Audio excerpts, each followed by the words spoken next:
Hürmetli vatandaş, bugünkü leksiyelerimizin yaki bugünkü vaziyetimiz doğrusudur leksiyelerimizi başlayımız. Hürmetli vatandaş, bugün çizlağa 2024 yıl ayının 20. gün haftaga Perşembe vatandaş. Bugünkü leksiyelerimiz tünün gidek. Yaki tünün kısaca sözüge leksiyelerinin resmi nimisi, haberi yetip geldi degan gap. Bunun birinchisi mundaq vatandaş. Reuters. Baş dedim mi? Bugünkü leksiyelerimizi başlayımız. Leksiyelisi gazeri Washington'da sözdeyimiz vatandaş. Gel, 3. ayının 20. günü. Reuters, Prezident Vladimir Putin qayta prezident bulup saylangandan keyin 5. ayda Jungonu ziyaret qilib Xi Jinping bilan yuqori darajaliklar suhbat o'tkazdi. Mavzuli xabar 3. ayning 19. kuni Amerika ovozidan Xitoy til programmasi e'lon qilindi. Biz bu mavzu qiziqimiz vatandosh. Baştan ahir qiziqib kelyapmiz. Bugun ham shundoq. Avval materialni sizga topshiray. Xabar mundaq boshlandi. Washington hech qanday nomzod raqobati bo'lmagan. Prezident saylovida g'alaba qilgan Rossiya Federatsiyasi prezidenti Vladimir Putin 5. ayda Jungoni yana bir qatam ziyorat qildi. Hamda Xi Jinping bilan yuqori darajaliklar suhbat o'tkazdi. Reuters haftaning 2. kuni, ya'ni 3. ayning 19. kuni 5 nafar ismini oshkorlashni xohlamagan xabardor kishilarning so'zlaridan naql keltirib, bunda xabar qildi. Bu ziyorat Prezident Vladimir Putin yangidan prezident bo'lib saylanib vazifaga o'tirgandan keyin tunji qatam chet elga ziyorat chiqqan bo'lib hisoblanadi. G'arb davlatlari hukumatlari bayonot e'lon qilib, Rossiyaning bu qatimqi odil bo'lmagan yoki demokratik bo'lmagan saylovini aybladi. Lekin Jungo Chavshan Hindiston davlat rahbarlari Prezident Vladimir Putinga bu qatimqi saylamda prezident bo'lib saylanganligini tabriklab telegrammavat. Ahvoldan xabardor kishilarning ichida birisi mundaq ko'rsatdi. Rossiya Federatsiyasining prezidenti Vladimir Putin balki 5. ayning oxirida Jungoni ziyorat qildi. 2 nafar xabardor kishi mundaq hisobladi. Prezident Vladimir Putin Xi Jinping Yevropaga ziyoratga chiqishdan burun Beijingni ziyorat qildi. Kreml sarayining bayonotchisi Peskov Dmitriy Peskov Reuters agentligining Prezident Vladimir Putinning Jungoni ziyorat qilishiga munosabatli qo'ygan savoliga javob berganda mundaq ko'rsatdi. Jungoni ziyorat qilish vaqti yaqinlab kelganda ziyorat qilish to'g'risidagi uchurni e'lon qilamiz. Jungo Rossiya ikki davlat g'arb dunyosi cheklayotganda bir-birini harorat olishga urinayotganligi intayin ro'shan. Amerika Qo'shma Shtatlari navbati Jungoni eng chong raqobatchi deb, Rossiyani bo'lsa eng zo'r tahdid deb belgiladi. Amerika Qo'shma Shtatlari prezidenti Joe Biden demokratiya bilan diktatura lageridagi raqobatlar va qarshilashni 11. asrdimi davomlashidu deb izchil ko'rsatib keldi. Rossiya Federatsiyasi prezidenti Vladimir Putin 5. ayning 7. kuni prezident vazifaga o'tirish marosimini o'tkazdi. G'arb diplomatlari va kuzatuvchilar bunda faraz qildi. Prezident Vladimir Putin yangi vazifa o'tashga birinchi qadamini Jungoni ziyorat qilishni birinchi bekat qilib tanlab oldi. Rossiya prezidenti Vladimir Putin muxbirga mundaq ko'rsatdi. Jungo bilan Rossiyaning yer shari ishlarida ko'z qarashlari o'xshash. Mening Xi Jinping bilan shaxsiy munosabatim ham yaxshi dedi Prezident Vladimir Putin. Ikki davlat munosabati intayin kuchli, avrishimlikka ega. Prezident Vladimir Putin yana mundaq ko'rsatdi. Moskva bilan Beijing kelgusi bir necha yil ichida ikki taraf munosabatini texmo chunqurlashtirdi. Hayronman, vatandoshlar, siz shunday o'ylamsiz qanday qarang. 5-oyning oxirida Junguni yana bir qatam ziyorat qildi ekan. Demak 5-oyning oxirida bu yil yerimlashdi degan gapda bu, shunami? Bu yil yangi yil, ya'ni 2024-yil yerimlashganda Prezident Vladimir Putin Junguni ziyorat qilgan. Uningdan burun deganda, masalan, shu yilning yoki shu oyning 5-ida 5-oyning 5-ida Rais Xi Jinping Yevropaga ziyorat chiqdi ekan. Bir hozir ko'zingizga yuqori ko'rib o'tdingiz, men xabarga boshdan oxir qardim.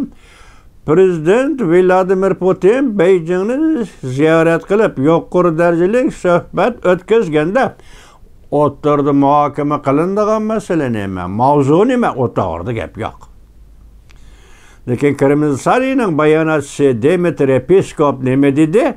Biz vaqt yaqinlashganda vaqt to'g'risi uchirib beramiz dedi. Balki suhbat muhokama mavzusi tegmasa ham shu vaqt e'lon qilinishi mumkin, bugun yo'q.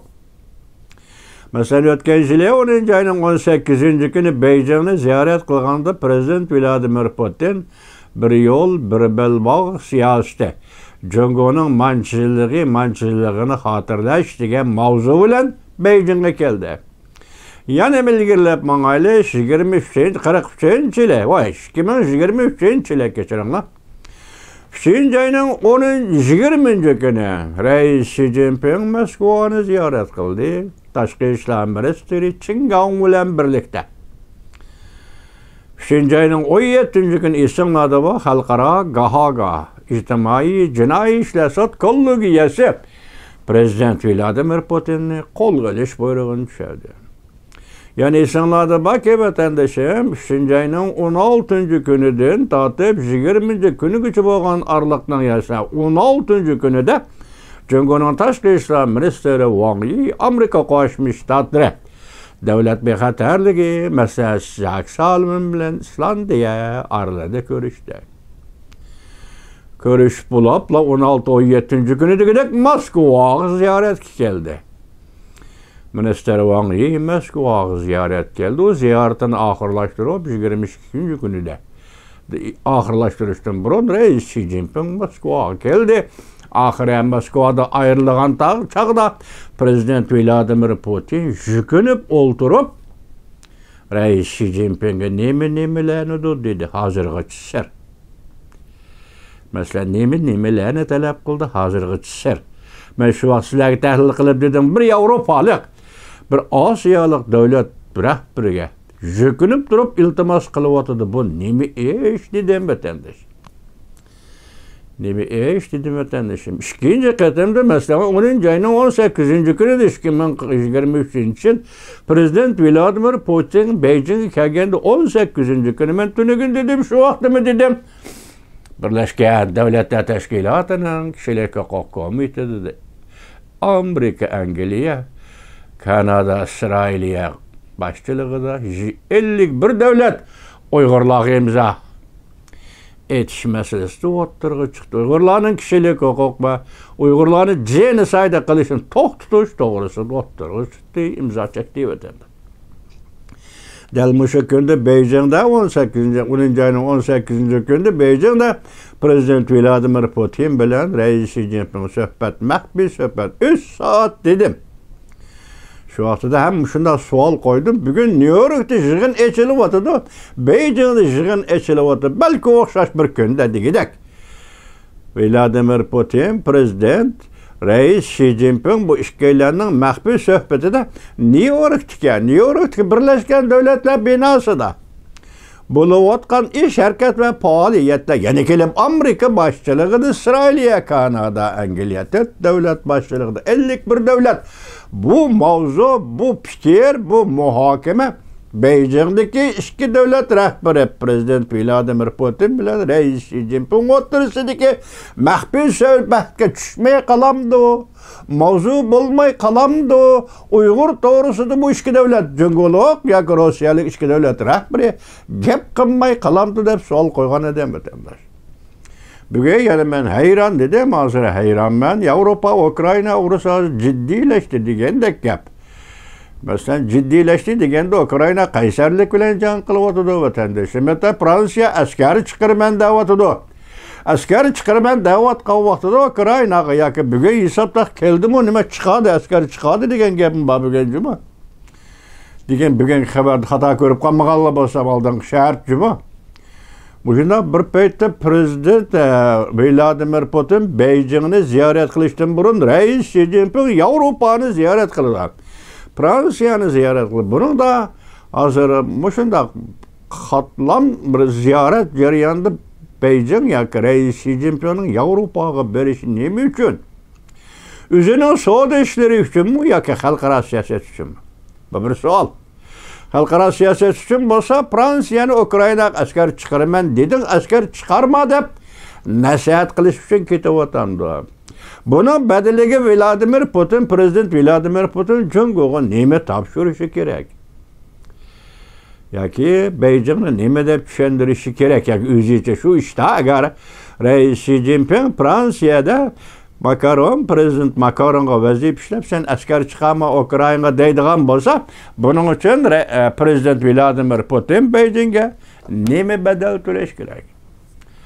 Bu eş vatandaş hazırlık eştin eysak, hem sözleşip kilovatka işladın eysak, men tünügüsülerge sözüldüm, bin tüvellik bayanatı Linjen. Tuyuksuz peyda bulup kaldı Beijing'de, dedi, men şununda üzemnin göz karışı ve sezgülürümdeki fikir ve hadisler boyutçularga ettim. Bu demek aldığımızdaki muşu yıllar, muşu aylarda, muşu küllerde ihtimal müstemlik Uyguristan doğrusu da bir devri bölgüç ve yaki dünyada sistemli kaldı bir fikir. Ottırgı çıkamdı neymiş ki bayanatçını müstemlik Uyguristan yani işlep çıkarış kuruluş bin tüveneden elip gelip Beijing'e onu koyduğu yani koyganda muhbirleri kütübeleş yığına riyasetçi bayanatçı, riyasetçilik kılıdığın bayanatçı olup ottırgı koyuluşu bu sırlak vatandaş. Ben üzem şuna oylayın, böyle bunu siz hiyaldan, böyle real hareketden ve yakkallıkısını 101'den mümkünlük ve reallıktan kandaş çönsünüz şunu. Bu iş bir sırlık iş vatandaş. Bunu Prezident Vladimir Putin'in yerimsil ötmeyle yani Beijing'e ziyaret kılışı bu acayip bir yap. Şu vakta 2023 ayının 29 günü Reis Xi Jinping ile birlikte Moskova'nı ziyaret kılgan sabık Tashqi ishlar ministri Chingang nima dedi? Bizni Moskvaga Amerika mecburlab avatdi. Bu qaltis gap dedim-ku men shu vaqtda. Hesapda buni 1 yil burun deyli. Men sizga mushuni men shu vaqtda qaltis gap dedim haqiqatan shunda. 3-ayni 20'si, bugün 3-ayni 20'si top-to'g'ri 1 yil. Şu vaqt dedim, bu qaltis gap dedim. Hatta men keyingilikisi ham nim dedim. Ehtimal Chingang mushu masalada xatolashgan bo'lishi mumkin. Chunki o'zi hozir uzangi so'qishtirayotgan Reis Xi Jinping Amerika Qo'shma Shtatlari bilan. O'rnini bo'shat dunyoga men xo'jayinlik qilman deyotgan Reis Xi Jinping. Yani diplomatiyi o'ttirg'i chiqib bizni Amerika Moskva evet dediyse, mushu qabul qilinmay shuning bilan Shingangni xatolashtirdimu degan tahlilni o'ttirib qo'ydim butanda. Qarang, hozir ish 1 yil. Bugun edi 1 yil to'shqan kunda hesapda Prezident Vladimir Putin yoki yarim yil to'shqan kunda 10-avlay hisoblaganda 2023-yili Junguni 2 qatam ziyorat qilgan bo'ldi avvalgi 1 yilda. Bugun yangi yil 2024-yili yangi yilda yana keldi. Beijingni ziyorat qiladigan bo'ldi Prezident Vladimir Putin. Ish nima? Bu da mavzu temi yo'q, muhokama qiladigan ish nima? Men buna hayron bor, sizga mushunday tahlil qilib beryapman vatandosh.